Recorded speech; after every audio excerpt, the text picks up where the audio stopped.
وہ دراصل ان کے لیے اللہ کا عذاب ہے، ایک ایسی سزا جس سے بچنا ناممکن تھا۔ تو آخر میں بچا کیا؟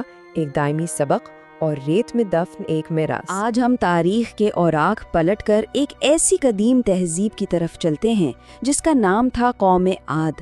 یہ کہانی ہے بے پناہ طاقت کی، بے مثال غرور کی، اور پھر ایک ایسے عبرتناک انجام کی جو رہتی دنیا تک کے لیے ایک سبق بن گئی۔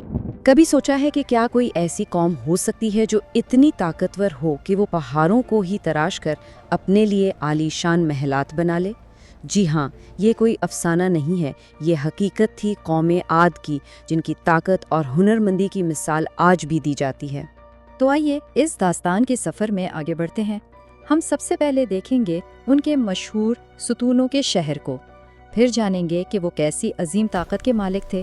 اس کے بعد بات ہوگی عاجزی کی اس دعوت کی جو انہیں دی گئی، پھر دیکھیں گے کہ کیسے آسمان سے ان کے لیے تنبیہات آئیں، اور آخر میں وہ شدید آندھی جس نے سب کچھ بدل دیا، اور وہ دائمی سبق جو آج بھی ہمارے لیے باقی ہے۔ تو سب سے پہلے بات کرتے ہیں ستونوں کے شہر کی، یعنی ارم کی، جسے تاریخ ارم ذات العماد کے نام سے بھی جانتی ہے۔ یہ شہر یمن اور عمان کے بیچ احقاف کے علاقے میں بسا ہوا تھا، اور اس کی شان و شوکت کا عالم یہ تھا کہ یہاں ایسے بلند و بالا ستونوں والے محلات تھے جن کے بارے میں کہا جاتا تھا کہ وہ آسمان سے باتیں کرتے ہیں۔ یہ ان کی تعمیراتی مہارت کا منہ بولتا ثبوت تھا۔ اب بات کرتے ہیں اس عظیم طاقت کی حامل قوم کی، وہ طاقت جس نے آخرکار تکبر کو جنم دیا۔ شہر تو اپنی جگہ شاندار تھا، لیکن اس میں بسنے والے لوگ اس سے بھی زیادہ قداور اور طاقتور تھے۔ آئیے دیکھتے ہیں کہ ان کی یہ طاقت کیسی تھی اور اس نے ان کے اندر کیسا غرور پیدا کر دیا تھا۔ ان کے جسم وہ پہاڑوں کی طرح مضبوط اور قداور تھے، اور جب انسان کو اتنی جسمانی طاقت مل جائے تو اکثر اس کے دل میں غرور بھی گھر کر لیتا ہے۔ ان کے ساتھ بھی یہی ہوا، وہ خود کو زمین کا مالک اور واحد وارث سمجھ بیٹھے تھے۔ اور ان کا یہ تکبر صرف ان کے دلوں میں نہیں تھا، بلکہ ان کی زبان پر بھی آ گیا تھا۔ وہ کھلے عام فخر سے یہ سوال کرتے تھے، اس دنیا میں ہم سے زیادہ طاقتور کون ہے؟ ان کا غرور اس انتہا کو پہنچ گیا تھا کہ وہ سمجھتے تھے کہ ہوا بھی ان کی غلام ہے۔ وہ یہ دعویٰ کرتے تھے کہ وہ فطرت کی قوتوں پر قابو پا سکتے ہیں، یہاں تک کہ ان کا ماننا تھا کہ ان کے بڑے ہواؤں کا رخ بھی اپنی مرضی سے موڑ دیا کرتے تھے۔ اب آتی ہے عاجزی کی دعوت، یعنی حضرت ہود علیہ السلام کا پیغام۔ جب ان کا غرور اور سرکشی حد سے بڑھ گئی تو اللہ تعالیٰ نے انہی کی قوم میں سے حضرت ہود علیہ السلام کو نبی بنا کر بھیجا تاکہ وہ انہیں سیدھا راستہ دکھائیں۔ تو دیکھیں، ایک طرف حضرت ہود علیہ السلام کا پیغام تھا، وہ کہتے تھے کہ ایک سچے خدا کی عبادت کرو اور آنے والے عذاب سے ڈرو۔ تو دوسری طرف قوم کا جواب کیا تھا؟ وہ کہتے، کیا ہم اپنے باپ دادا کا راستہ چھوڑ دیں اور ہم اتنے طاقتور ہیں کہ کسی بھی عذاب کو روک لیں گے؟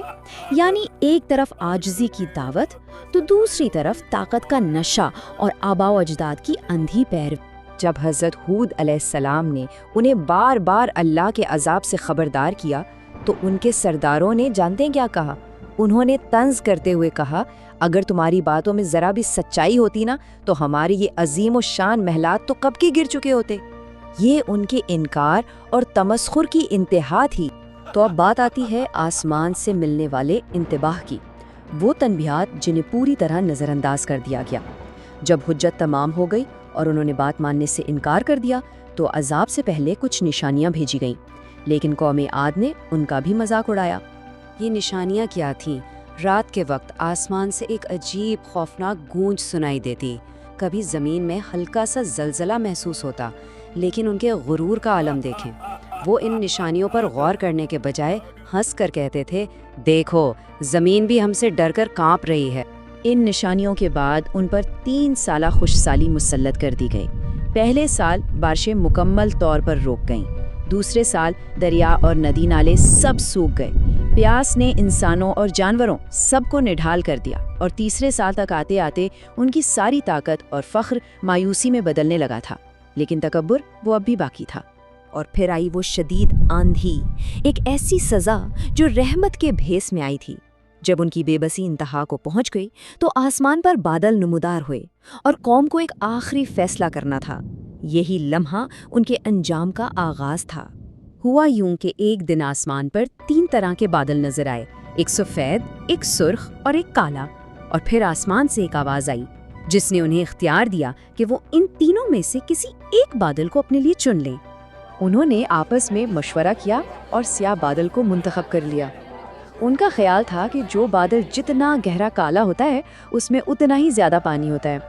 وہ خوشی سے ایک دوسرے کو مبارکباد دینے لگے اور کہنے لگے، خوش ہو جاؤ، یہ رحمت کا بادل ہے، یہ ہمارے لیے بارش لائے گا۔ مگر وہ بادل بارش کا نہیں تھا، وہ ایک شدید، سب کچھ تباہ کر دینے والی آندھی تھی۔ وہ نہیں جانتے تھے کہ جسے وہ رحمت سمجھ رہے ہیں وہ دراصل ان کے لیے اللہ کا عذاب ہے، ایک ایسی سزا جس سے بچنا ناممکن تھا۔ اور یہ عذاب 1 یا 2 دن نہیں بلکہ مسلسل 7 راتوں اور 8 دنوں تک ان پر مسلط رہا۔ اس تیز آندھی نے ہر چیز کو تہس نہس کر دیا۔ ان کے ہرے بھرے باغات اور درخت جڑوں سے اکھڑ گئے، ان کے بت ریزہ ریزہ ہو گئے، اور وہ لوگ جو خود کو پہاڑوں کی طرح مضبوط سمجھتے تھے وہ کھجور کے کھوکھلے تنوں کی طرح ہوا میں اڑ گئے، بالکل دھول کی طرح۔ تو آخر میں بچا کیا؟ ایک دائمی سبق اور ریت میں دفن ایک میراث۔ آئیے اب اس کہانی کے اختتام اور اس میں چھپے لازوال سبق پر بات کرتے ہیں۔ 8 دنوں کے بعد جب وہ طوفان تھما تو پیچھے صرف گہری خاموشی اور تباہی کے نشان باقی تھے۔ ایک پوری کی پوری تہذیب اپنے محلات اور طاقت سمیت صفائے ہستی سے مٹا دی گئی تھی۔ بچائے گئے تو صرف حضرت ہود علیہ السلام اور ان پر ایمان لانے والے چند لوگ۔ تو آخر اس کہانی کا اخلاقی سبق کیا ہے؟ سب سے پہلی بات کہ حتمی اور اصل طاقت صرف اور صرف اللہ کی ہے۔ دوسری بات، تکبر اور غرور ہمیشہ تباہی کا سبب بنتا ہے۔ ارم کے کھنڈرات آج بھی ہمارے لیے ایک تنبیہ ہیں۔ اور سب سے اہم سبق یہ کہ حقیقی کامیابی دنیاوی طاقت حاصل کرنے میں نہیں بلکہ اللہ کی اطاعت کرنے میں ہے۔ یہ داستان ہمیں ایک بہت اہم سوال کے ساتھ چھوڑ جاتی ہے کہ اگر دنیاوی طاقت، دولت اور بلند و بالا عمارتیں کسی تہذیب کی عظمت کا پیمانہ نہیں ہیں تو پھر اصل پیمانہ کیا ہے؟